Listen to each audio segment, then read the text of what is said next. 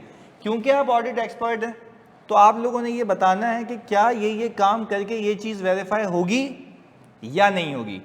पहले बताओ, रिक्वायरमेंट समझ आई कि ये काम करेंगे तो ये चीज़ वेरीफाई होगी। टेक्निकली वो असर्शन की बात कर रहा है कि इस प्रोसीजर को परफॉर्म करने के लिए क्या ये असर्शन वेरीफाई होती है या नहीं होती है। अगर if you have a clear idea of कि मैं क्या काम करूंगा तो क्या चीज़ वेरीफाई हो जाएगी तो ये सवाल हो पाएगा, अदरवाइज नहीं हो पाएगा। तो अब मैं रीड कर रहा हूं पहला। You are the audit manager in the firm of chartered accountants while reviewing the audit working paper you came across the following audit program on the property plant and equipment. चलो उसने ये आसान कर लिया कि उसने बता दिया कि ये सवाल कहाँ से आया है, प्रॉपर्टी प्लांट एंड इक्विपमेंट से। पहला, verify reconciliation of ledger balances with the fix asset register. तो आप देख के बताएं कि क्या ये कंप्लीटनेस के लिए प्रोसीजर सही है या नहीं है। लिखें जल्दी से, लिखना है जी और फिर बताना है मुझे।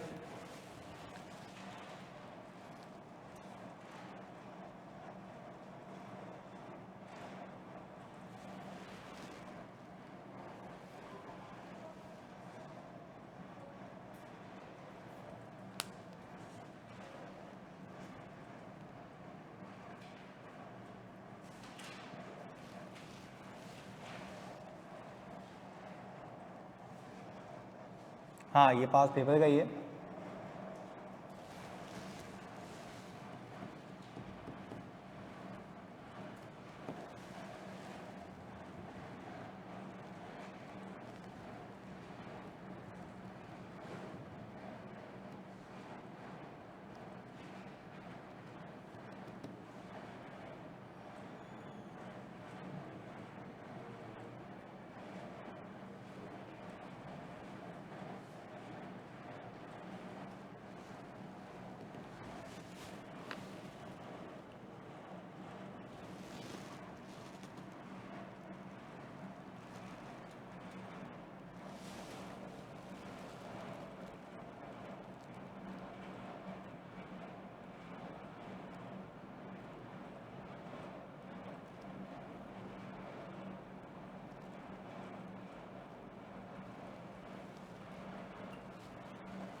वेरी गुड तकवा, बेहतरीन।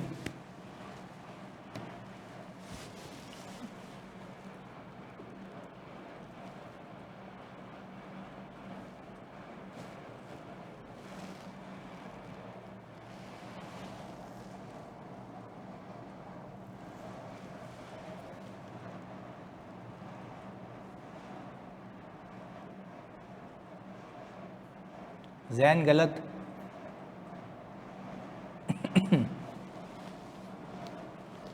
गलत मुस्तफ़ा, हाँ जी लिखा, लिखो लिखो, 2 लाइनें तो लिखनी है इसमें।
चलें जी, जैनब गलत, सिद्दीक गलत, हसीब गलत।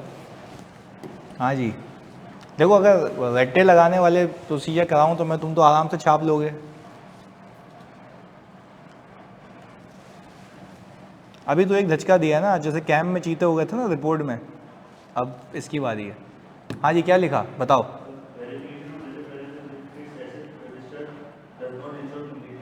आपने कहा कि verification of ledger balances with fix asset register does not verify completeness. चलें जी, क्या लिखा, ऐसी क्या नहीं समझ आया बताओ।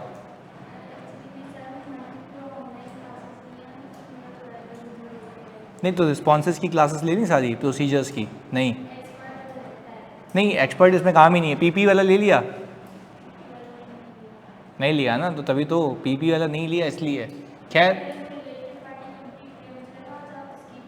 नहीं, मैंने तो ग्रुप पे भी कहा था कि रिलेटेड पार्टी तो आपने अभी करना ही नहीं है, रिलेटेड पार्टी तो आपने करना ही नहीं, वो तो मैंने वैसे भी कहा था। चलें खैर अभी इसको देख लेते हैं। पीपी वाला बता रहा हूँ, सही है जी।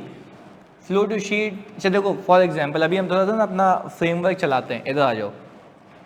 रट्टा लगाएंगे तो गए हम। मैंने कहा ये मेरा लेजर है, किसका लेजर है, पीपी का, सही है। इस लेजर में उठ के अमाउंट आती है कहां से,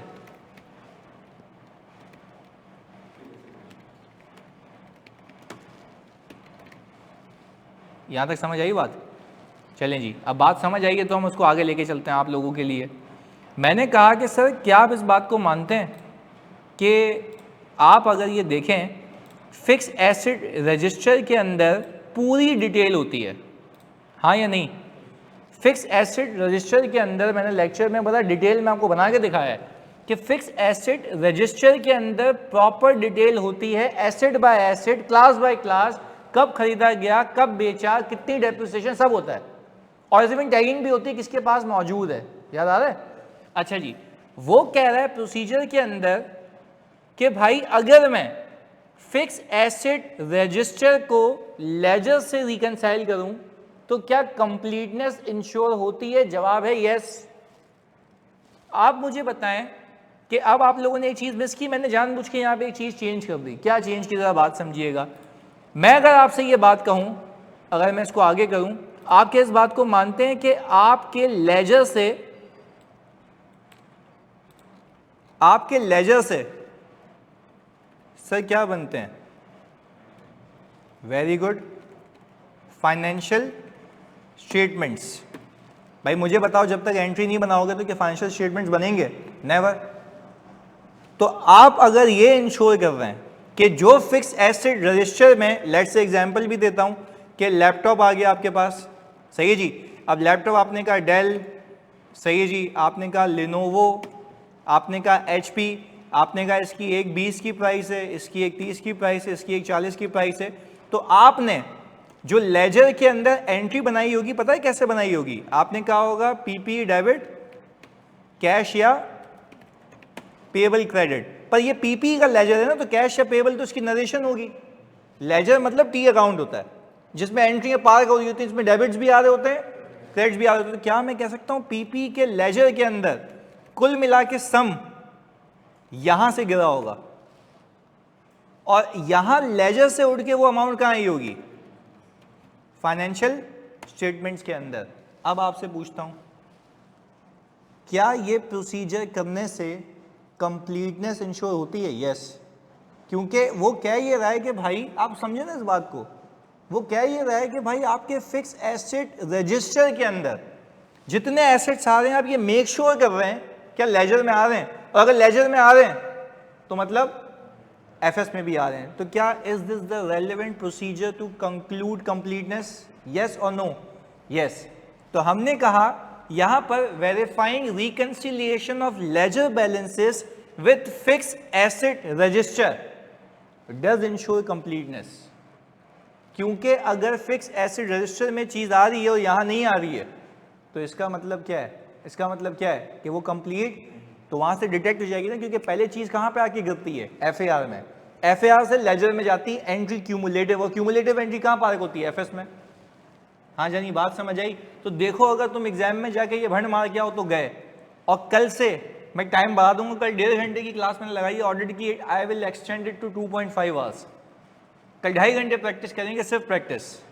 सही है जी? तो कल 2.5 घंटे की क्लास होगी, तो ये बात अपने भेजे में फिक्स करके आना। सही है जी? खैर, पहली बात समझ आती है कि this is the relevant audit procedure assertion को वेरीफाई करने के लिए। दूसरा पॉइंट जल्दी से दूसरा लिखें।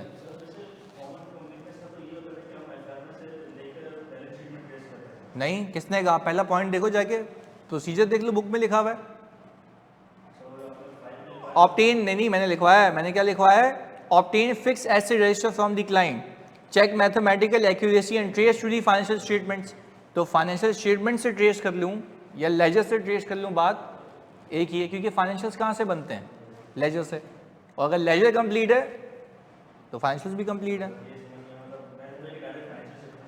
नहीं नहीं नहीं, अच्छा इसमें एडिशनल प्रोसीजर भी आप लिख सकते हैं कि फ्लो टू शीट कर लें। बिल्कुल बताएं आप, किसने मना किया? सही है, चलें जी। गुड। तकवा एंड उषा, आप दोनों ने सही बताया था। आप ये करें, मैं 1 मिनट में आ रहा हूँ। दूसरा पॉइंट ना लिख के बताएं।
लिखिए दूसरा, या दूसरा तो देखो दूसरे के लिए क्या क्या आ रहा है अभी समझाते हैं।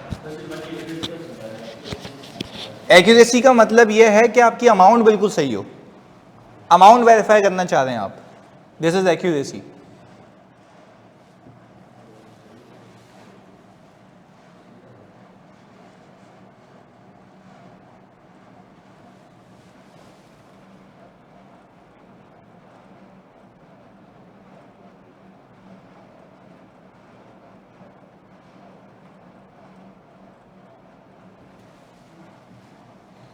हाँ जी, मैं आपको हेल्प करूँ थोड़ा सा, आपको अंग्रेजी में दुश्वारी हो रही होगी ना, इसको हम कहते हैं कि सही तरीके से ना पढ़ना।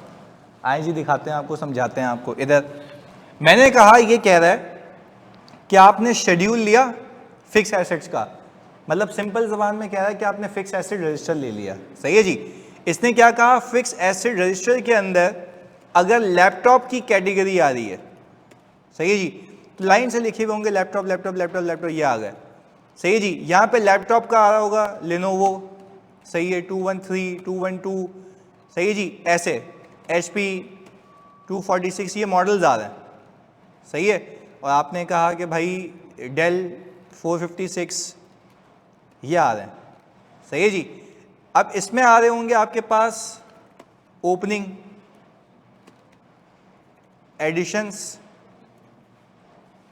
सही है जी, डिस्पोजल और क्लोजिंग। अच्छा, ये हो गया कॉस्ट का अकाउंट। फिर यहां पे opening, accumulated depreciation, depreciation for the year, disposal और, अच्छा यही चीज आपके डिस्क्लोजर में भी होती है, बट वो टोटलिटी पे होती है, ये ब्रेकअप होता है, क्योंकि फिक्स एसेट रजिस्टर के अंदर आपको एक एक माइनर डिटेल मिलती है एक एक एसेट की। फिर यहां से सम उठ के कहां जाता है, आपके फाइनेंशियल स्टेटमेंट्स के अंदर। यहां तक क्लैरिटी है। अब लेट से यहां पे कोई एडिशन हुई होगी तो यहां आ गई होगी, जिसको मैं हाईलाइट कर रहा हूं। कोई डिस्पोजल हुआ होगा तो यहां आ गया होगा, जिसको मैं अभी आपके लिए हाईलाइट कर रहा हूं। और जो डेप्रिसिएशन फॉर द ईयर होगा वो ये आ गया होगा। तो आप basically being an auditor in सबको क्या करते हैं, रिकैलकुलेट। क्या करते हैं, रिकैलकुलेट। अब पहले यहां तक की कहानी समझ आती है, अब इसकी अंग्रेजी पढ़ो। Obtain schedule of fix asset showing opening balances, addition, disposal, depreciation and closing. ये कह रहा है अगर मैंने ये opening, addition, disposal, closing, depreciation, disposal, closing ले लिया, क्या इससे मेरी वैल्यूएशन असर्शन वेरीफाई होती है या नहीं होती, ये लिख के बता दें। अब अंग्रेजी भी बता दी मैंने तर्जुमा करके, सही है।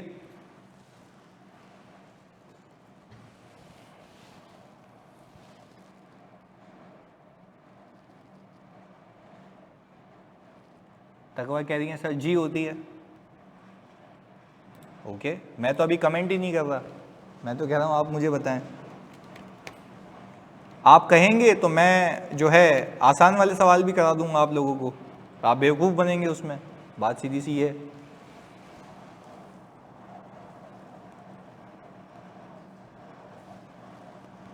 अच्छा, वैसे ही लिखते लिखते एक बात बताओ ऑनलाइन वालों, आप भी, ऑडिट का पेपर पास करना सिर्फ याद से हो जाएगा, समझ के भी नहीं होगा, सिर्फ समझ के भी नहीं होगा। डिटेल अंडरस्टैंडिंग के बाद आपने अगर अप्लाई नहीं किया तो भी फेल है, ये तो पत्थर पे लगी है, कोई बोल ही नहीं सकता कि पास हो जाए। तो इसलिए प्रैक्टिस इज़ वेरी नेसेसरी। तभी ये खुद करवा रहा हूँ, चेक भी कर रहा हूँ, क्योंकि मुझे आप लोगों पे विश्वास है ना, आप लोग बहुत अच्छी प्रैक्टिस करते हैं।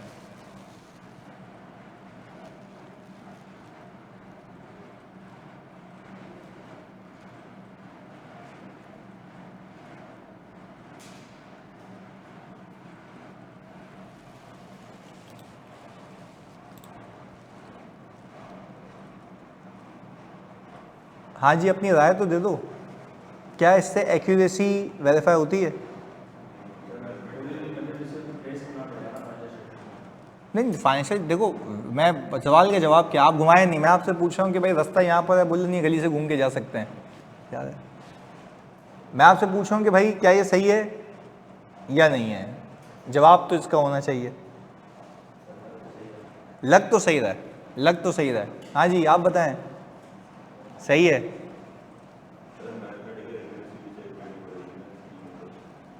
अब अगर मैं आपको थोड़ा सा और डिटेल करूं, वो कह रहा है कि इसके अंदर जो एडिशंस आ रही हैं, जो भी आ रही हैं, इसके अंदर जो भी डिस्पोजल आ रहा है, वो कह रहा है मैंने ये शेड्यूल ले लिया जिसमें ओपनिंग से लेके क्लोजिंग तक की डिटेल है, चाहे वो एडिशन डिस्पोजल हो, चाहे वो डेप्रिसिएशन या उसका रिवर्सल हो। ये लेके क्या एक्यूरेसी वेरीफाई होती है? नहीं।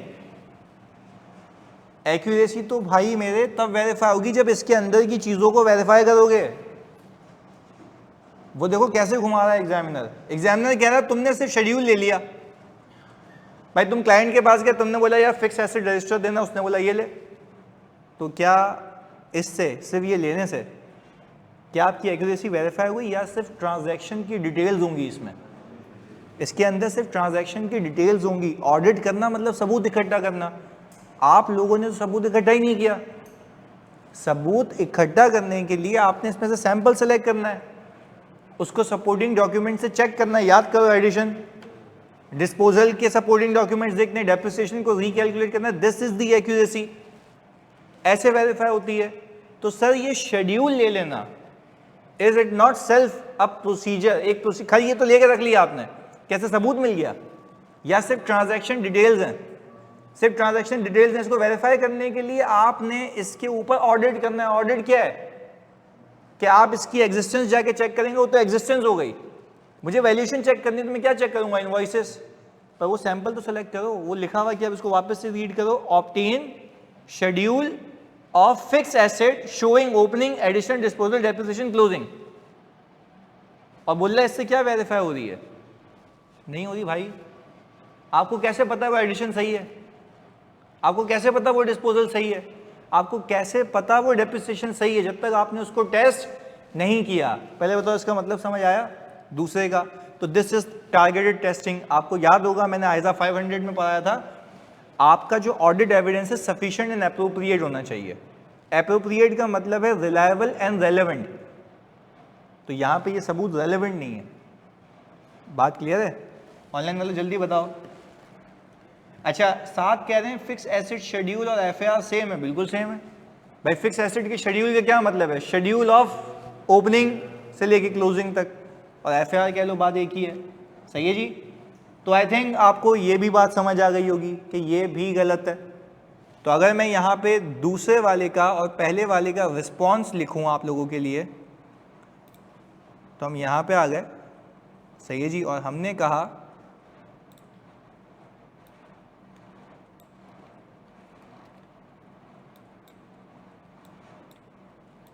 ये देख लें भाई, this procedure provide evidence of completeness, audit procedure relevant to related transaction, बिल्कुल सही था। और this procedure provide evidence of transactions and not of accuracy. Simple आपने बता दिया, एक्यूरेसी नहीं बता, सिर्फ ट्रांजैक्शंस दिखा रहा है। आगे तीसरा,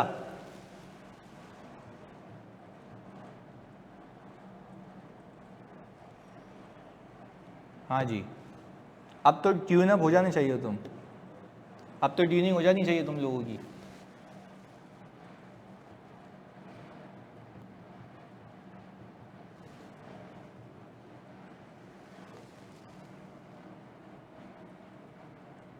उसके बाद सिंपल है ना ये, इसलिए तो मैंने नहीं चेक किया। सिंपल है ये। इसमें ये लिखना है कि रेलेवेंट है या नहीं है।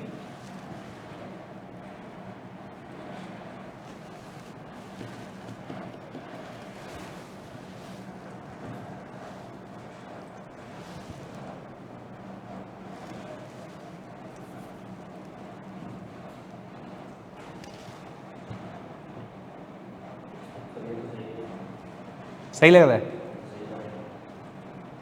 सही लग रहा है या सही है? हाँ जी, सही है गलत है? आपने तो लेक्चर नहीं लिया हो ना, इसलिए। चलो जी, वो कह रहा है कि भाई अगर मैं जो एडिशंस हैं, सही है जी, जो कैपिटल वर्क इन प्रोग्रेस पे एडिशंस हुई हैं, मैं उसको इसकी इनवॉइसेस से मैच कर लूँ, तो क्या मेरी वैल्यू वेरीफाई हो जाएगी? हाँ, अगर इस साल लेट से 5 मिलियन की कैपिटल वर्क इन CWIP की एडिशन है, तो वो 5 मिलियन मुझे फिक्स एसेट रजिस्टर से दिख गई, तो देखना itself is not a procedure, वो तो ट्रांजैक्शन है। पर मैंने क्या किया, उसकी सैंपल इनवॉइसेस सेलेक्ट की और इस इनवॉइसेस से देख रहा हूँ क्या ये वैल्यूएशन या एक्यूरेसी को टेस्ट करता है, हाँ या नहीं, या डेफिनेटली करता है। तो दैट मीन्स कि this is the relevant procedure for verifying accuracy. क्योंकि अब देखो टारगेट टेस्टिंग है कि आपने जिस मकसद के लिए उठाया वो सही हो रहा है। तो यानी सर हम ये कह रहे हैं कि ये procedure provide evidence of accuracy, सही है। आगे चौथे पे आ जाएं।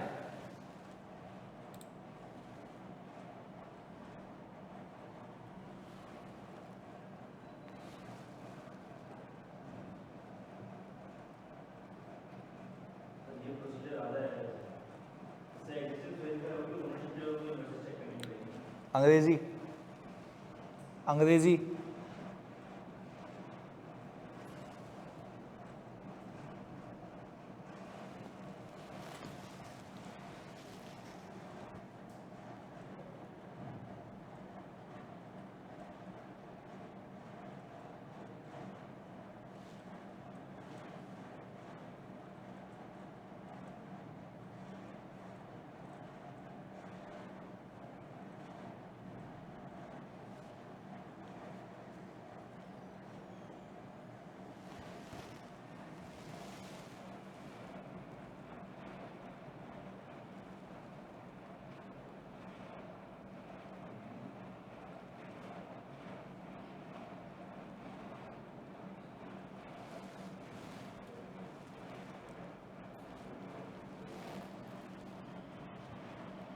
Very good Usman.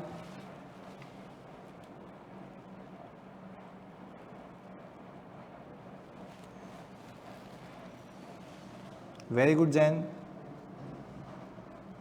Very good तहा। लिखने का तरीका तुम्हारा तहा सही है, उस्मान तुम्हारा सही है। यासिर तुमने भी बिल्कुल सही लिखा है, उषा आपने भी बिल्कुल सही लिखा है, और जैनब आपने भी। तकवा आप लिखती हैं कि this is relevant procedure and the order should also perform sheet to floor procedure to ensure। नहीं डबल लिख दिया, तकवा सही है। वो बोल रहा है कि ये कर रहा हूँ तो इससे एग्जिस्टेंस वेरीफाई हो रही, तो आप बोलेंगे यस, क्योंकि वो क्या कह रहा है, फिजिकली इंस्पेक्ट द एडिशंस। जो एडिशन आ रही थी वो आपने फिजिकली जाके चेक कर ली, तो आपको सबूत मिल गया कि वो एग्जिस्ट करता है। अब वो कह रहा है जब मैंने देखा कि वो एसिड पड़ा हुआ है तो वो मेरा भी है, ये पता लग रहा है? क्यों नहीं पता लग रहा है? पड़ा हुआ है, मेरा ही होगा, जरूरी तो नहीं है। तो वो कैसे पता लगेगा? इनवॉइसेस से पता लगेगा। Very good. यानी सपोर्टिंग डॉक्यूमेंट्स, इनवॉइसेस, बिल्कुल उससे पता लगेगा। तो यानी टाइटल डॉक्यूमेंट्स हो गए जो हमारे नाम पे होगा एसिड। अब लेट से कल को मैं जा रहा हूँ, मैं बोलूँ यार कार मेरी है, तो फिजिकली एग्जिस्ट तो करती है ना, पर इसका सबूत क्या है, मेरी है, मेरे नाम पे होगी। बात समझिए, कंपनी के नाम पे होगा वो एसेट। तो ऐसे उसकी एग्जिस्टेंस समझ आती है और उसकी ओनरशिप समझ आती है। यानी सर आप सब इस बात पे मुत्तफिक हैं कि ये प्रोसीजर करने से सिर्फ हमारी एग्जिस्टेंस वेरीफाई हो रही है, ओनरशिप वेरीफाई। तो in order to verify ownership what you have to do, verify title documents, verify title documents. Clarity है? ऑनलाइन वालों क्लियर है भाई? चलें जी, पांचवा बोले on a sample basis select करें assets and check that the depreciation calculation is correct और नॉट। तो वो कह रहा है इससे आपको एक्यूरेसी का पता लग जाएगा।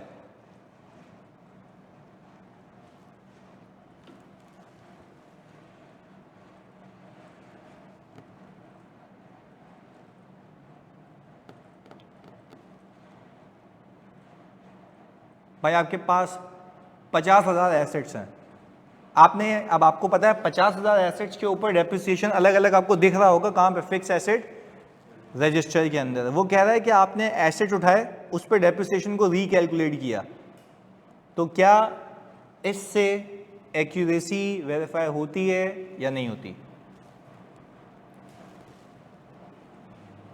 हाँ जी, ये तो सिंपल है यार। हाँ जी, एक्यूरेसी का मतलब है अमाउंट सही है या नहीं है। क्या इस हरकत को करने से, इस प्रोसीजर को करने से ये वेरीफाई होता है? तकवा कह रही हैं कि sir this is the relevant procedure. आप क्या कह रही हैं? रेलेवेंट है। हाँ नहीं, मे भी नहीं, या तो है या तो नहीं है ना। मैं कह रहा हूँ कि भाई को कैंसर है या तो मरेगा या बचेगा। दोनों में से कोई एक होगा ना।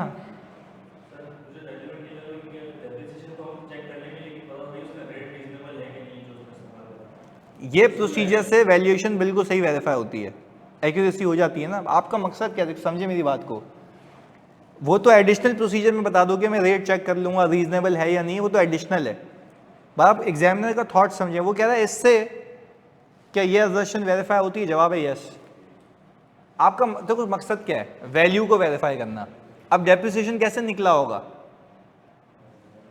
Amount into rate, amount divide by life. तो मैं कह रहा हूं अगर मैं अमाउंट डिवाइड बाय लाइफ करके रीकैलकुलेट करूं तो क्या वो अमाउंट बन रही है, नहीं बन रही है, तो क्या ये एक्यूरेसी को चेक कर रहा है, यस डेफिनेटली कर रहा है। अब इसको और अच्छे से चेक करने के लिए आप ये देख लें कि डेप्रिसिएशन रेट जो वो यूज हुआ है सही हुआ है। पर अगर रीकैलकुलेट की जब बात करते हैं ना हम, तो रीकैलकुलेशन में डेप्रिसिएशन का रेट भी आ जाता है। बात क्लियर है। तो वो एडिशनल प्रोसीजर है कि आप लिख सकते हैं कि भाई we need to assess whether the rate use is reasonable और नॉट। बात क्लियर है। तो सर ये एक बेसिकली हल्का सा धचका था कि अगर ऐसे प्रोसीजर्स हैं, देखो रट्टू तोता तो बनना ही नहीं है ना, आप सिंपल लॉजिकल बात करें। अब मैं आपको लेके जाता हूँ सीए फाइनल की दुनिया में, एक बार आंसर दिखा दूं। ओके जी, अभी दिखा देता हूँ जानी, ये लें आप लोगों के लिए ही है।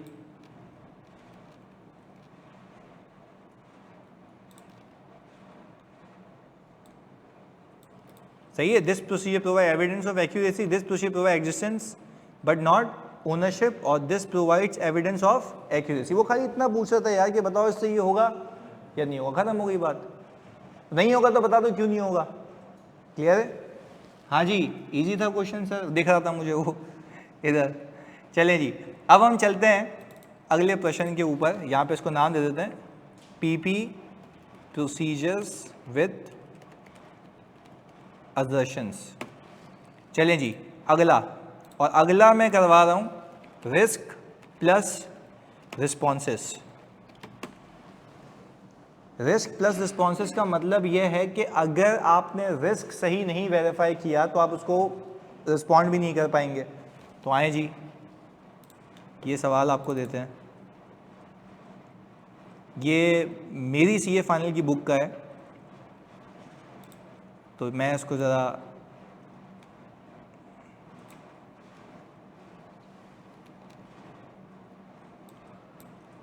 विजिबल है। अच्छा जी, एक एक करके देख लेते हैं, जल्दबाजी तो है ही नहीं हमें। वो कह रहा है कि डिस्कस करें ऑर्डर्ड रिस्क जो आपको यहाँ लगते हैं, और आपको तब लगेंगे जब आपने अंडरस्टैंडिंग ली होगी एंटिटी की, इन्वायरमेंट की, इंटरनल कंट्रोल की। बता दूं इसके अंदर मैंने ISA 240 भी टेस्ट किया है जो फ्रॉड है। सही है जी। आपके नॉर्मल ऑडिट प्रोसीजर्स भी हैं, उसके भी रिस्क हैं, और एक दो और हैं। तो आप देखिएगा इसके अंदर। अब जब आरपी कर लेंगे तो मैं ऐसे सवालात बना के लाऊंगा जिसमें रिलेटेड पार्टी भी पिक करना होगा। सही है।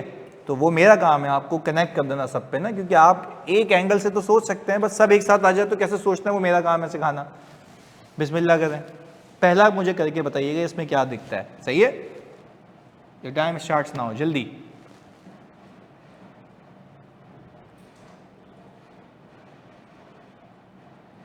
अच्छा, तुम लोगों को एक बार इंटरप्ट कर रहा हूं, इसमें रिपोर्टिंग रिक्वायरमेंट मैंने नहीं मांगी। सही है। पर जिससे पूछूंगा वो बताएगा। अगर मैं पहली लाइन रीड करूं, पहली 2019 तक, कहां तक, 2019 तक, मैं अगर 2019 तक रीड करूं तो मेरी रिपोर्टिंग इंप्लीकेशन क्या होती है, रिपोर्ट पे क्या इंपैक्ट आता है, मैं जिससे पूछूंगा वो बताएगा। आप सोच लें। ऑनलाइन करो, तुम बता सकते हो। पहली 1.5 लाइन।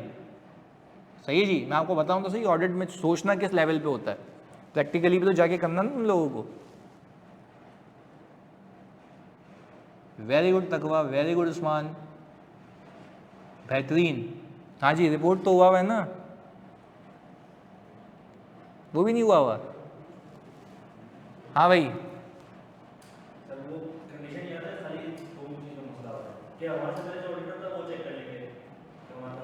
उज़ैफा चर्सी क्या कह रही है, क्या हो गया, दिमाग खराब हो गया है?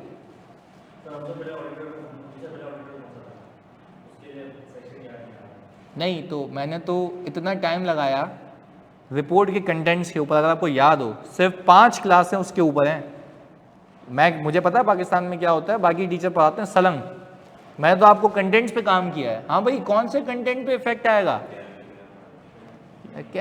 कैम की कंडीशन देखो, पहले अपने आप से सवाल पूछो, कैम कब आता है? When the matter is most significant या most fundamental for the users understanding. यानी ये तो ईओएम है, तुम भी बह गए जज्बात में, ये तो ईओएम है।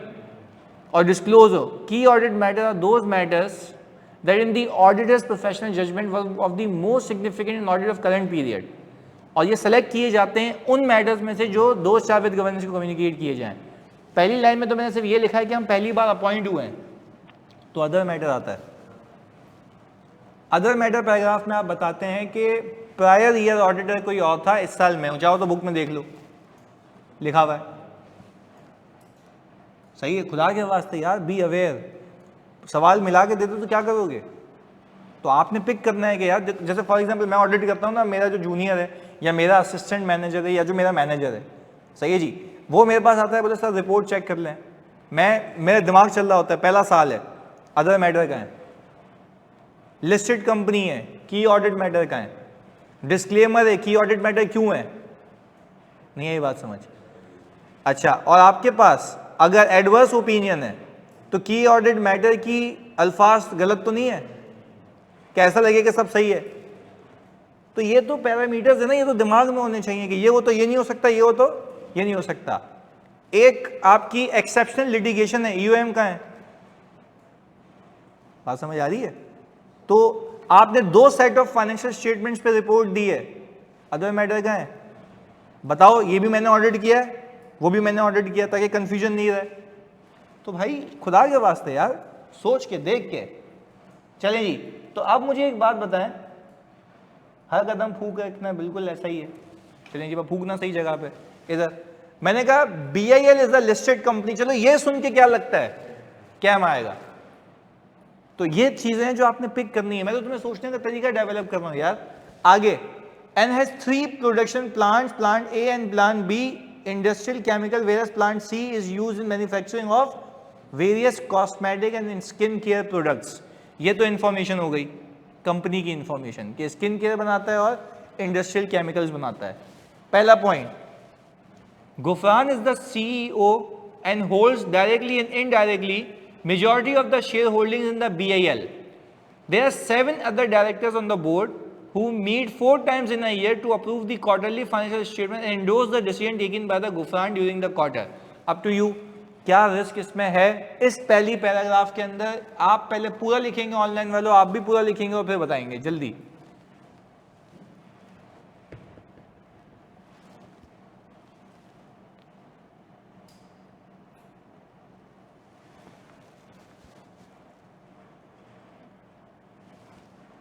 और ये आपको सिर्फ यहीं मिलेगी, इस तरीके की प्रैक्टिस आप वैसे कर ही नहीं सकते मिक्स प्लेट।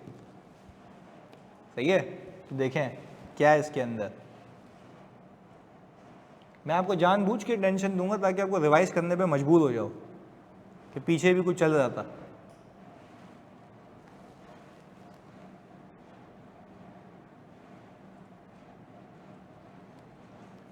पिक सही किया तकवा, बट आगे आपने कंक्लूड कर दिया। You can not conclude.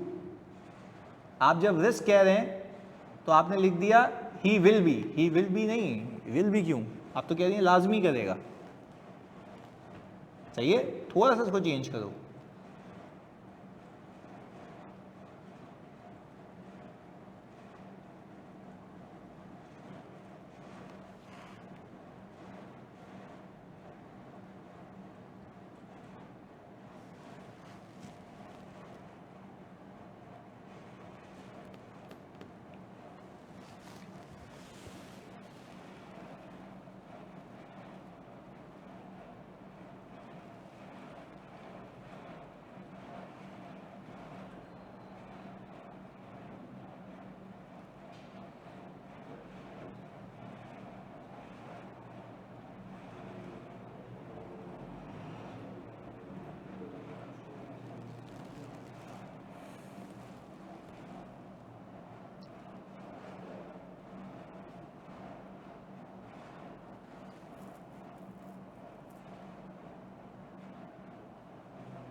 हाँ भाई, पहले में कौन सा रिस्क है? फ्रॉड रिस्क फैक्टर है, पक्की बात है, प्रेशर नहीं है। देखो यहाँ पे वो कह रहा है सीईओ जो है, सही है जी, वो majority of the shares hold कर रहा है। यहाँ पे गवर्नेंस स्ट्रक्चर इफेक्टिव नहीं है, ये मैंने आपको बताया भी था जब फ्रॉड के सवालात कराए थे।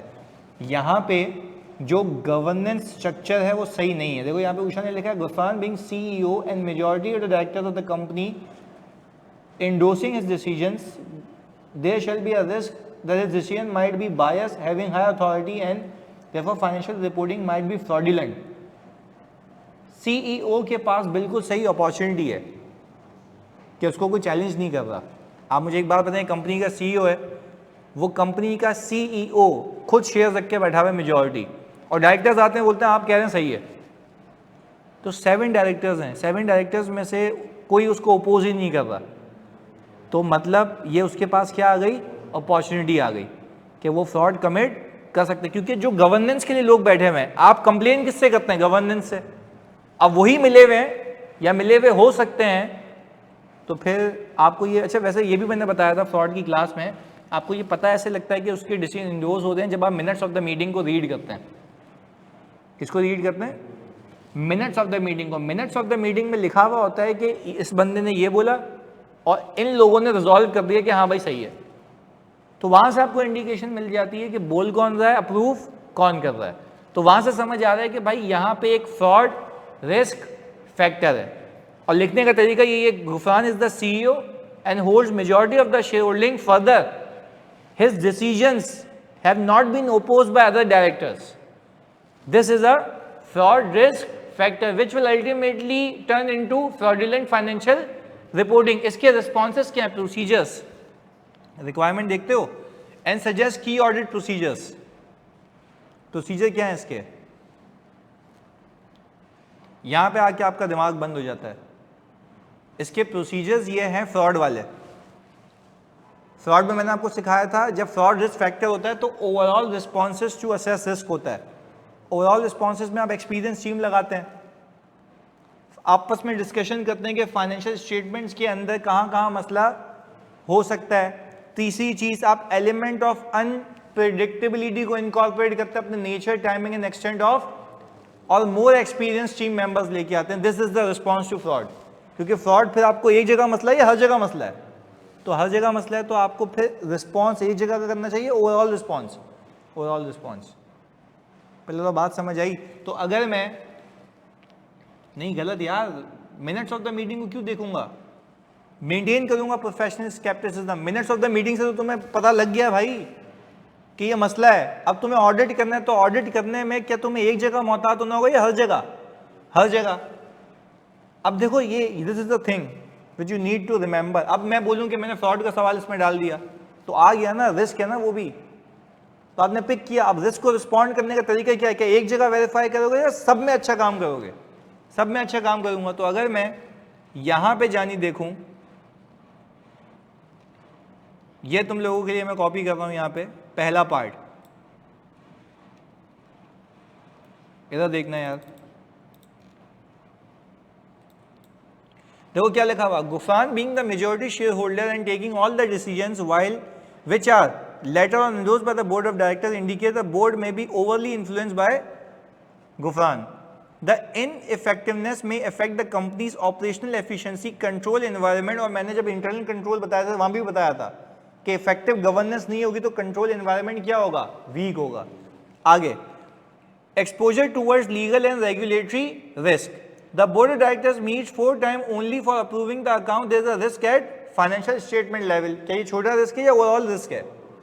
हर जगह मसला हो सकता है। आगे वो बोल रहा है प्रोसीजर क्या है? एम्फसाइज करो मैनेजमेंट को कि भाई शाबाश, एंगेजमेंट टीम को कि प्रोफेशनल स्केप्टिसिज्म को मेंटेन रखना है। मोर एक्सपीरियंस चाह, मोर सुपरविजन, एडिशनल प्रोसीजर्स परफॉर्म करूंगा, अनप्रेडिक्टेबिलिटी को इनकॉर्पोरेट करूंगा, ऐसे प्रोसीजर करूंगा जो आज तक मैंने परफॉर्म नहीं किए। इसकी भी एग्जाम्पल्स पास में दे चुका हूँ सारी। पहले तो बात समझ आई। अच्छा ये सीधा सीधा बताऊँ, आपके फ्रॉड का एक हिस्सा था ये, मैंने एक एडजस्टमेंट में पूरा फ्रॉड टेस्ट कर लिया कि आपको फ्रॉड रिस्क फैक्टर पिक करना था और उस पर रिस्पॉन्स बताना था। तो मैं यहाँ पे स्पेसिफिक रिस्पॉन्स क्यों नहीं लिख रहा? जवाब इस बात का दो। यानी मैं ये क्यों नहीं कह रहा सेल्स में ये कर लूंगा, रिसीवेबल में ये कर लूंगा, ये क्यों नहीं कह रहा मैं। वेरी गुड, आप कह रहे हैं कि किसी एक जगह का तो मसला है ही नहीं। अब आप जो भी करेंगे वो हर जगह पे सारे काम करेंगे, ये वाले हर जगह स्केप्टिकल रहेंगे, मेंबर एक्सपीरियंस भेजेंगे, रिव्यू ज़्यादा करेंगे, तो ये होता है ओवरऑल रिस्क, एफएस लेवल का रिस्क है, तो उस पर रिस्पॉन्स भी ओवरऑल होगा। बात क्लियर है। तो अब आप कहेंगे कि सर ये तो यहाँ पे मिक्स होके आ गया, भाई बिल्कुल आ गया। चलें अब मैं आपसे एक और चीज़ पूछता हूँ, ये डिस्कशन के लिए, ताकि आपकी आंखें खुलें, या तमीज़ से सही हो जाएं, याद करें चीज़ें। अब फ्रॉड के अंदर क्या याद करने की चीज़ है, फ्रॉड रिस्क फैक्टर्स, और फ्रॉड के अंदर ये याद करने की चीज़ है कि overall responses to assess risk क्या है, sceptical, more supervision, more experience staff, element of unpredictability, nature, timing and extent of audit procedure. खत्म हो गई यार कहानी। याद करो, जहां मिले चिपकाओ, आंसर हो गया तुम्हारा। और प्रैक्टिकली भी यही होता है ना कि मुझे फ्रॉड लगेगा तो मैं क्या छोटे बच्चे लेके जाऊंगा, एक्सपीरियंस क्लियर है। अच्छा भाई आगे, अब मैं आपसे पूछता हूं पॉइंट नंबर 2। चलो पॉइंट नंबर 2 तो फिर तुम बता दोगे, पहले मैं पॉइंट नंबर 4 पे आ गया। सोच के बताना तुम लोगों ने ये प्रोसीजर किए हुए हैं। अच्छा मैंने तुम लोगों को कंटिजेंसी के प्रोसीजर बता दिए, पक्की बात है। चलो भाई तो मेरे मुंह से निकल भी गया, इधर देखो, ये पढ़ो उसको। Last year BIL was selected for tax audit.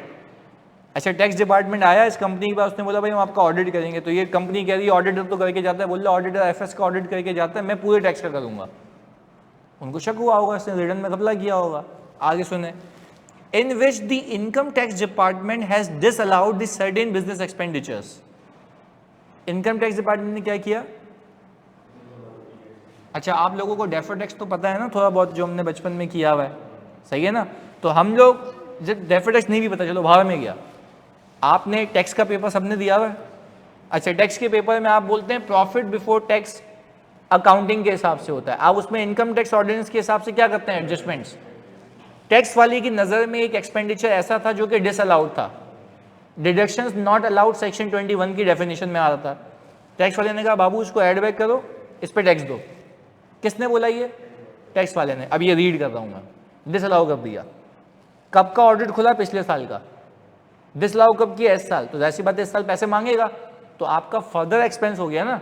तो इस साल कंपनी को एंट्री क्या बनानी चाहिए, टैक्स एक्सपेंस फर्दर डेबिट और कैश क्रेडिट, क्योंकि वो मांग रहा है। अच्छा पहले आपने नहीं दिया क्योंकि आपने उसका एक्सपेंस क्लेम किया हुआ था, वो कह रहा है ये मेरी नज़र में एक्सपेंस। तो बात होगा ऐसा होता है कि आपके टैक्स अथॉरिटीज़ वाले पिछले 5 सालों की असेसमेंट खोल सकते हैं, और उसने तो पिछले साल की खोली है, तो उसने खोल के बता दिया कि भाई ये आपने एडिशनल अमाउंट पे करना है। आगे सुने, फिर जो कंपनी है उसने क्या किया, अपील फाइल कर दी है कि हम पे ये बनता नहीं है, क्योंकि बोल रहा है भाई ये एक्सपेंस बनता है, आप नाजायज़ कर रहे हो हमारे साथ। आगे हाउएवर ये केस हार चुके थे फर्स्ट अपील में। अच्छा फिर जब फर्स्ट अपील में केस हार गए तो इन्होंने वापस से सेकंड अपील फाइल की। अच्छा फिर लेवल्स होते हैं, मैं आपको थोड़ा सा ये भी बता दूं क्योंकि सीए फाइनल क्या है ना, लेवल होते हैं। आपने शायद टेक्स्ट में पढ़ा हो नहीं पढ़ा हो कि अपील्स होती हैं, अपेलेट ट्रिब्यूनल में जाता है, यानी ये तो पता है ना आपको, बेसिक लेवल पे बता रहा हूं। एक केस होता है कमिश्नर के पास, एक केस होता है कमिश्नर के पास, एक होता है अपेलेट ट्रिब्यूनल के पास, फिर ट्रिब्यूनल से वो जाता है हाई कोर्ट में, फिर सुप्रीम कोर्ट, ऐसे यूं चेंज चलती है, ऐसा ही है ना। तो उसने क्या किया, एक बंदे से अगर केस हार गया तो उसने ऊपर फाइल कर दिया केस, अभी तक फाइनल। अच्छा अब मैं आपसे पूछता हूं, क्या वो मुझसे पैसे क्लेम कर रहे हैं, यस। क्या मैं पैसे दे रहा हूं, नो। पर ये पैसा देना ना देना किस पे डिपेंड करता है, केस के हारने पे, केस के हारने पे। I think this is the contingency, this is the. अब देखो एग्जामिनर ऐसे नहीं कहता कि ये कंटिजेंसी है। अब कहानी समझ आई। अब एग्जामिनर जिस दिन दिमाग घुमा ना उसका, वो इस हरकत पे आ जाएगा। तो इसमें देखो कहानी है, इस कहानी से पिक करना था कि ये कंटिजेंसी है। अच्छा क्या ये एफएस में डिस्क्लोज होगी, यस ऐसा ही है। आपका रिस्क क्या है इसके अंदर, पहले तो ये बात समझें। There is a risk. मैं प्लीज बहुत फोकस होकर कह रहा हूं, तुम लोगों के लिए करा रहा हूं प्रैक्टिस, बहुत फोकस होकर सुनना। मैं ये कह रहा हूं कि there is a risk that amount might have to be recorded and have been disclosed। पहला रिस्क क्या है मेरा, मैंने जब आपको ये प्रोसीजर कराऊंगा वहां पे भी बताया था ये, कि जब देखो भाई यहां पे तो ये कह रहा है ना कि कंटिजेंसी है। अगर लॉयर ये कह दे कि केस तुम हार जाओगे, तो प्रोविजन करना चाहिए या डिस्क्लोज करना चाहिए? प्रोविजन करना चाहिए, क्योंकि मेरे हारने के चांसेस प्रोबेबल हैं। पर अगेन आप अभी रिस्क असेसमेंट कर रहे हो, तो आपका पहला रिस्क क्या है कि ऐसा तो नहीं है कि डिस्क्लोज हुआ हुआ, होना क्या चाहिए? रिकॉर्ड। होना क्या चाहिए? रिकॉर्ड। ये आपका रिस्क है, क्योंकि देखो वो क्या कह रहा है, अपील फाइल की हुई है। देखो अपील फाइल करना एक अलग बात है, पर प्रूडेंट कॉन्सेप्ट के हिसाब से, प्रूडेंस के हिसाब से, एक चीज एक्सपेंस है तो फौरन बुक करो, ऐसा है। तो मुझे आप एक बात बताएं। अच्छा देखो उन्होंने यहाँ पे लिखा भी है, मैं रीड कर रहा हूँ।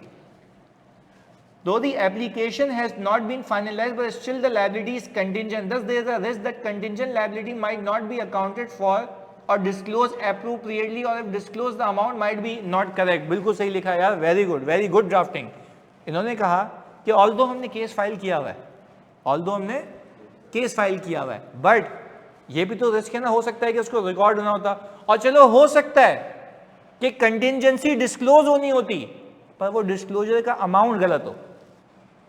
नहीं है ये बात समझ आ गई ना? हो सकता है डिस्क्लोजर का अमाउंट, टैक्स अथॉरिटीज मांग रही हो 50 मिलियन, ये डिस्क्लोज करके बैठाओ 25 मिलियन, तो ये भी तो मिस स्टेटमेंट है। अच्छा, मिस स्टेटमेंट की डेफिनेशन में फॉल करता ही है कि डिस्क्लोजर का गलत देना? करता है, पक्की बात है। ऑनलाइन वाला जल्दी बताओ, करता ही है भाई? बहुत डिटेलिंग की है, खुदा के बंदो, बहुत डिटेलिंग की है, ऐसा है। वेरी गुड यार, बिल्कुल फॉल करता है। तो मुझे एक बात बताओ, पहले रिस्क पैरामीटर समझ आ गया, अब इस पे प्रोसीजर क्या करेंगे? याद नहीं है तुम लोगों को? याद नहीं है? वेरी गुड, लॉयर को कंफर्मेशन भेजोगे, बिल्कुल सही बोला। लॉयर को क्या भेजेंगे? अच्छा अब बात समझिएगा, जब लॉयर को, अच्छा अब देखो ताहा सिद्दीकी कह रहे हैं लिस्ट ऑफ केसेस, यहां पे तुम गलत हो गए। रीजन, यहां पे मैं पूरी कंटीजेंसीज को वेरीफाई नहीं कर रहा, सिर्फ इसको कर रहा हूं। नहीं है ये बात समझ? मैं आपको ये कह रहा हूं कि सारी कंटीजेंसीज को वेरीफाई करो, या मैं कह रहा हूं उसको वेरीफाई करो, इसको वेरीफाई करो। वेरी गुड यार उस्मान, क्या लिखा है? Review the correspondence between the tax authorities and the company. Review the correspondence between the company and the lawyer. उसके लॉयर के बीच में, इसके लॉयर के बीच में क्या बात हुई? ऐसा तो नहीं लॉयर कह रहा है भाई चसी तू हार जाएगा, और ये अभी भी डिस्क्लोज करके बैठा हुआ है, तो ये मुझे कहां से पता लगेगा? कॉरेस्पॉन्डेंस से। अच्छा चलो, क्या मैं इसका एक्सपर्ट हूं? क्या मैं इसका एक्सपर्ट हूं? एक्सपर्ट का लेक्चर लिया है? वो भी नहीं, वो लिया है, एक्सपर्ट भी नहीं लिया। ओके जी। अच्छा तो क्या मुझे बताएं, क्या मैं इसका एक्सपर्ट हूं? मैं क्यों नहीं हूं एक्सपर्ट? मैं किस चीज का एक्सपर्ट हूं? ऑडिट और अकाउंटिंग का। तो क्या इसके लिए should I consider appointing an audit expert? Yes, because you don't have that expertise. बात समझ आई? और लंबा सवाल हो, ज्यादा मार्क्स हो, तो लिखो we will evaluate the competence, capability and objectivity of the auditor expert. We will review the confirmation that has been received by our expert and the opinion of their expert। उसके lawyer के opinion को अपने lawyer के opinion से क्या करूंगा? और usually ऐसा अलग होता नहीं है, अलग तब होता है जब वो टोपी ड्रामे कर रहे हो सामने वाले, क्योंकि आप भी उससे भारी लॉयर लेके आते हो। बात समझ आई? और जल्दी बताओ, क्लियर है? इंटेग्रिटी और मैनेजमेंट में भी डाउट होगा, and therefore further risk factors may be present but not identified. इसमें तो नहीं है ना यासिर? सही जी, आप तो बोल रहे हो चरित्र पे दाग लगा दिया आपने उसके, सही है। खैर अब मुझे एक बात बताएं, अगर मैं ये वाला हिसाब किताब देखूं, प्लीज इधर देखना यार खुदा के वास्ते, टैक्स लायबिलिटीज देखो इसने क्या लिखा हुआ है। There is a risk of material misstatement due to high level of judgement required to assess the outcome of. अच्छा अब इसने देखो सादा खुशबू लिखा हुआ है, इसने सादा खुशबू लिखा हुआ है ना, कि इसमें जजमेंट रिक्वायर्ड है, जिसकी वजह से यहाँ पे रिस्क है। क्यों? क्योंकि हमें आउटकम इसका पता। ये बात वही कर गया जो हम कह रहे हैं, हमने सीधी सीधी जबान में लिखा। हमने कहा कि भाई एक चीज को हो सकता है रिकॉर्ड होना हो, क्योंकि आउटकम नहीं पता, क्योंकि आउटकम, ये आउटकम वाली बात कर रहा है। तो आपने पैरामीटर को जज करना है कि आप लिख क्या रहे हैं, लिखना सही है, तरीकाकार कुछ भी हो। तो इसकी और हमारी ड्राफ्टिंग में फर्क इतना है, इसका कहने का अंदाज अलग है। वो क्या कह रहा है, रीड करते हैं। There is a risk of material misstatement. क्यों? क्योंकि हाई लेवल ऑफ जजमेंट है कि इसका आउटकम मुझे पता। अब देखो आउटकम में दोनों कवर हो गए ना। आउटकम अगर मेरे अगेंस्ट होता तो रिकॉर्ड हो जाना चाहिए, आउटकम अगर मेरे समवॉट फेवर में लगता है तो डिस्क्लोज होना चाहिए। दोनों बातें कर रहा है, हमने उसको सीधा सीधा लिख के दे दिया। बात क्लियर है? प्रोसीजर में मैं तुम सबसे पूछ रहा हूं, वेरी गुड ताहा। अगर इसमें रिपोर्टिंग की रिक्वायरमेंट होती तो की ऑडिट मैटर आता, यस, पर शर्त है कि आपने इसको दो शाविद गवर्नेंस को कम्युनिकेट किया हो और इसने आपका मोस्ट सिग्निफिकेंट टाइम लिया हो, ऐसा ही है। चलें जी, खैर आगे सुनिएगा। Sending confirmation to company's tax adviser and obtain his opinion about the allowability of such disallowances. क्या ये प्रोसीजर सही है? इससे क्या पता लगेगा? एक्यूरेसी। क्या पता लगेगा? एक्यूरेसी, क्योंकि हमें वो बता देगा कि हाँ भाई उसने जो डिसअलाउ किया है गलत किया है। अच्छा, इसका कंपनी का लॉयर ही कह दे, कंपनी का टैक्स एडवाइजर कह दे कि जानी टैक्स वाले ने सही किया हुआ है, इन पे पेनल्टी आ जाएगी, फिर अगेन वापस से कह रहा हूं कि भाई अगर इसका लॉयर ही कह दे, किसका? कंपनी का लॉयर कह दे या टैक्स एडवाइजर कह दे कि भाई टैक्स वाले ने सही एडबैक किया है, इन लोगों ने भंड मारा हुआ था, तो फिर प्रोविजन रिकॉर्ड होना चाहिए। पक्की बात है। किस बिना पे कह रहे हो? क्योंकि एडवाइजर कह रहा है ना, आप तो कहानी खत्म हो गई, यहाँ पर कहानी खत्म हो गई। अच्छा, अब नहीं करता वो रिकॉर्ड तो क्या है ये? Miss statement. Very good. फिर हम देखेंगे मटेरियल है या इमटेरियल, परवेजिव है, व्हाट्सएवर, फिर रिपोर्ट तक की चौरंगी निकल जाती है। बात समझ आई? तो this is how we think in audit. दूसरा, consider involvement of own tax specialist. ये क्यों? हमारे पास एक्सपर्टीज नहीं है। अगर हम फंस गए किसी चीज में और हमें उसके एक्सपर्ट पर रिलायंस नहीं है, क्योंकि हमें समझ नहीं आ रही है बात, क्योंकि देखो बाज़ औक़ात होता क्या है, बाज़ औक़ात हम बाकी भी क्लाइंट्स कर रहे होते हैं ना, वहाँ पे भी ऐसे इश्यूज आते हैं, तो वहाँ से एक नो हाउ होती है, और एक चीज़ की नो हाउ ही नहीं है, पहला ऐसा स्पेशल केस है, तो उसके लिए आप एक्सपर्ट हैं या टैक्स एक्सपर्ट है, उसको अपॉइंट करें, उससे पूछें। बात क्लियर है? तो सर ये हो गया। अच्छा, इसमें जैसे एक बच्चे ने मुझे कहा था यहाँ पर लिस्ट ऑफ केसेस ले लें सर, वो क्यों नहीं लिए? यहाँ पे सारे केसेस की पंचायत नहीं है, वो कह रहा है जो रिस्क है उसका रिस्पॉन्स बताओ। बात क्लियर है? अच्छा भाई, इसके बाद हमने कहा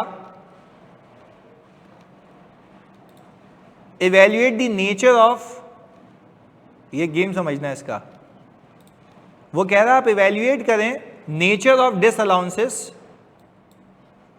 हाँ भाई, क्या कह रहा है? इवेल्युएट करें nature of disallowances and compare with the company's historical track record. यानी ऐसा तो नहीं है, ये बहुत इंपॉर्टेंट प्रोसीजर है, बात को याद रखना। क्या बेहतरीन प्रोसीजर, देखो प्रैक्टिकली हम कर भी रहे होते हैं। सुनना, वो कह ये रहा है कि जो आज उसने डिसअलाउ किया, ऐसा तो नहीं है कि पिछले सालों में भी ये भंड मारा हुआ उन लोगों ने, तो इवन दो टैक्स वालों ने नहीं पकड़ा अब तक, आप बोलोगे बेटा शाबाश इसको प्रोवाइड करो, क्योंकि आपका रिस्क हाई हो जाता है। अगेन मैं इस बात को समझाता हूं भाई। एक एक्सपेंस है, लेट्स से एंटरटेनमेंट एक्सपेंस। कुछ एंटरटेनमेंट एक्सपेंसेस ऐसे होते हैं जो टैक्स वाला बोलता है मैं नहीं अलाउ करूंगा, क्यों? क्योंकि आपके बिजनेस पर्पस के लिए होने चाहिए। याद आ रही है बात? ओके, आपने देखा कि एंटरटेनमेंट एक्सपेंस पिछले से पिछले साल भी आ रहे हैं, उसके पिछले साल भी आ रहे हैं, और वो कंपनी ने क्लेम किए हुए हैं। आपको क्या लगता है उसका टैक्स ऑडिट नहीं खुलेगा? खुलेगा। क्या आपको एरर पता लग गया है? यस, पता लग गया है। तो क्या वो इस साल सही होना चाहिए? यस, होना चाहिए। तो भाई आपको कैसे पता लगेगा? जब आपने हिस्ट्री चेक की। अब इसको रीड करो, evaluate the nature of disallowance, कि वो किस तरीके का एक्सपेंस डिसअलाउ किया था, और कंपेयर करो किससे, कि इस तरीके के केसेस पहले तो नहीं हुए हुए। अगर पहले हुए हुए इस तरीके के केसेस और ये केस हार चुके, तो बोलो भाई प्रोविजन कर ले, क्यों मत्थामारी कर रहा है यार। बात क्लियर है? आगे, evaluate the adequacy of accounting disclosure. अब बोल रहा है जब आपको सबूत वबूत मिल गए, अब आप इवेल्युएट कर लें कि वाकई इसको अकाउंट फॉर होना चाहिए था। पर अकाउंट फॉर और डिस्क्लोज होने का गेम तुम्हें कौन बताएगा? एक्सपर्ट। जब तुम कॉरेस्पॉन्डेंस चेक करोगे सारी चीजें, इसमें कॉरेस्पॉन्डेंस की बात नहीं लिखी हुई है, तो आप लिखेंगे। क्लियरिटी है? Outcome of internal precedents cases, बिल्कुल ऐसा ही है। हाँ जी, पहले बताओ गेम समझ आई कि रिस्क और रिस्पॉन्स कैसे मिलके आ सकता है। मैंने फ्रॉड भी डाल दिया, कंटिजेंसीज भी आ गया, ये आप लोगों ने बता दिया तो मजा आ जाएगा। Considering the decline in demand of products, मैं यहां बोल के रुक जाऊं तो क्या रिस्क दिखता है आपको? देखो अब इतना आपको मैंने प्रैक्टिस कराई है, इस पर निराश नहीं करना मेरे को। Decline in demand of products, decline in demand of products, decline in demand of products, कितना एम्फेसाइज कर रहा हूं उस पर यार।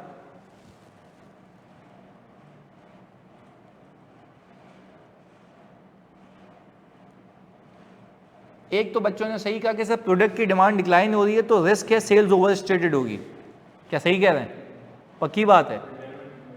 Impairment of inventory, very good, impairment of PPE भी कैसे पता है इम्पेयरमेंट? भाई डिमांड करेगी तो फ्यूचर कैश फ्लोस, जब फ्यूचर कैश फ्लोस कम हो जाएंगे तो वैल्यू यूज भी, तो आपकी इम्पेयरमेंट भी आ सकती है।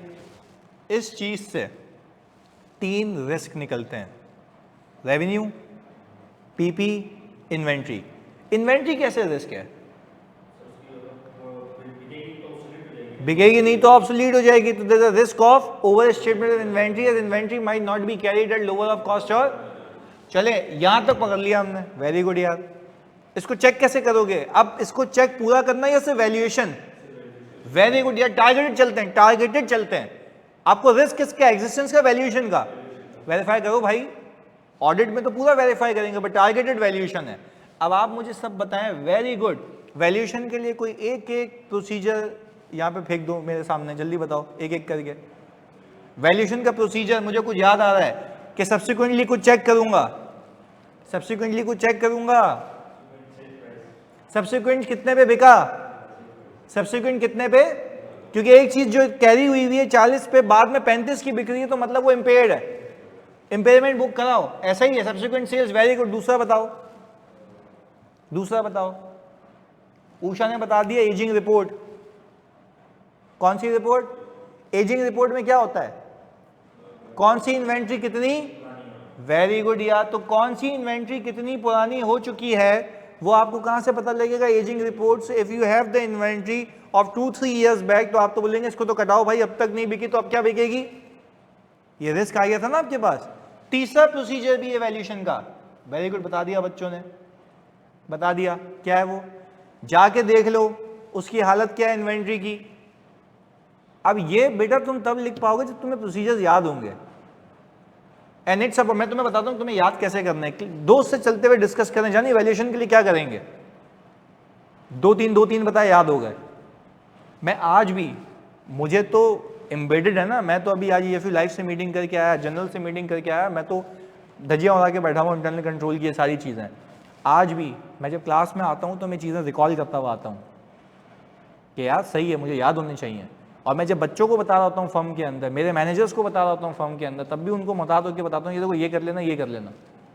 जब तक याद नहीं करोगे तब तक तो काम ही नहीं चलेगा भाई। मुझे तभी दैनिक याद हो, मुझे रिस्क पिक हो जाता है। प्रैक्टिकली बैठा हूँ, मुझे मसला पिक हो गया।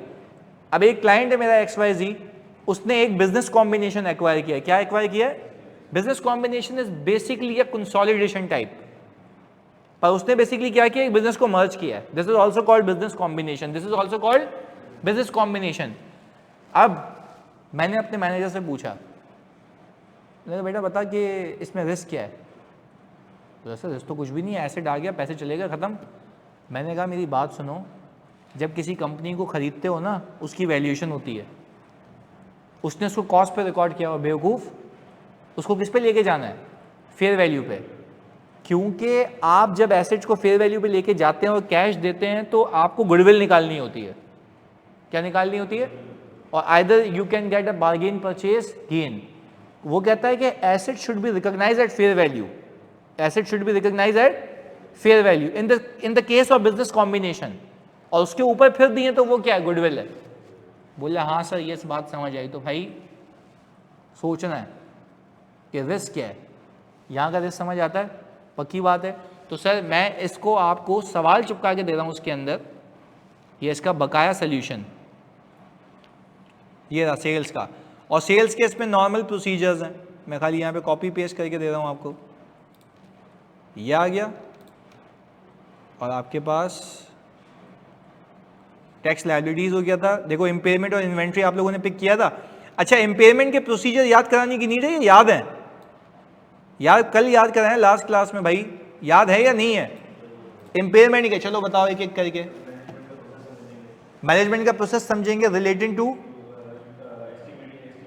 Identifying and assessing, identifying and estimates नहीं, identifying and assessing the impairment. सही है जी। और प्रोसेस में क्या क्या आता है, क्या क्या प्रोसेस हो सकते हैं उनके? यूजफुल लाइफ को असेस करना, डैमेज है या नहीं ये चेक करना। सही है जी। तो ये सारी चीजें जो इम्पेयरमेंट इंडिकेटर्स होते हैं उस पर नजर रखना टेक्निकली। अच्छा, आपने उसकी असेसमेंट कर ली, फिर obtain impairment working, check reasonableness of the working, और मैं बोलूँ रीजनेबलनेस में क्या क्या आता है चेक करने में, कि यूनिट सही लिए हुए हैं, सब्सिक्वेंट सेल्स चेक कर लूँगा, और सोर्स डेटा चेक कर लूँगा, रेट चेक कर लूँगा, इंटरनल कंसिस्टेंसी चेक कर लूँगा। अब ये ऐसे तुम्हें तोते की तरह याद होने चाहिए, वहाँ पर लिखने का टाइम होगा, सोचने का नहीं होगा। सोचना यह है जो मैं तुम्हें प्रैक्टिस कर रहा हूँ, मैं तुम्हें बाखुदा बताऊँ, अगर तुम लोगों को practice, why the ratio of failure is high in audit, क्योंकि अब पता ही नहीं है, टीचर को सुन लिया, बेवकूफ़ बन गए, चले गए घर। When it comes to writing, लिखोगे क्या? तुम जो लिख के आते हो, बच्चे आते हैं, और बाकी बता रहा हूँ प्लीज, वो सिंपल आके कहते हैं वेरी यूज। अच्छा इधर अब मुझे एक बात बताओ, जब बच्चे आके कहते हैं ना कि सर मैंने 100% पेपर किया, 4 अटेम्प्ट्स, तो अब बैठे में रिफ्रेशर में बोल रहे हैं कि सर समझ आ रही है फेल क्यों हुए थे। 100% पेपर कर गया है, नंबर कितना है? 35। भाई लिखी गलत रहे हो ना। अब तुमने जो मेरे से पीपी वाला सवाल किया, कितना बेसिक सवाल था, अब 4-5 थे उसमें, 3 तो तुम लोगों ने गलत बोले, तो 10 नंबर का सवाल है, तो तुम हटा दो बाकी मार्क्स, में कितने नंबर मिले? 4। यानी समझने की बात ये है मेरे भाई कि आप लोगों ने 6 नंबर हटा दी, यानी अगर पेपर को पास करने के लिए 50 चाहिए, तो आप हर सवाल में 50% ले ही नहीं रहे। हर सवाल में अगर 50% नहीं ले रहे तो मतलब आप पास हो फेल हो? फेल है। सही है जी। तो भाई मुझे एक बात बताएं प्लीज़ यार, प्रैक्टिस करनी है ना, तो अभी आप सुकून से जो रिलेटेड पार्टी है वो करें, मैं आपको छेड़ ही नहीं रहा। मैं आपको कब बोला कि आपका मैं टेस्ट ले रहा हूँ या मैं आपको रिलेटेड पार्टी की प्रैक्टिस करा रहा हूँ? मैं प्रैक्टिस किसकी करा रहा हूँ? प्रोसीजर नहीं, अब आप कहेंगे पिछले हर चीज़ की, जिसमें रिस्क भी है, रिस्पॉन्सेज भी है, फ्रॉड भी है। यू नेवर नो आगे और चीज़ें आ जाएं, तो आप keep an I on the previous topics. हो सकता है इंटरनल कंट्रोल आ जाए कल की क्लास में, तो हिंट दे रहा हूँ, तो एक बार घुमा के आना। सही है, मिलते हैं जी अगली क्लास में। अल्लाह हाफिज़। रिलेटेड पार्टी कब तक कर लेना है आपने? रिलेटेड पार्टी कर लेना है टेक्निकली 3 दिन ले लो, मंडे तक कर लेना। सही है, चलें जी, ओके, अल्लाह हाफिज़।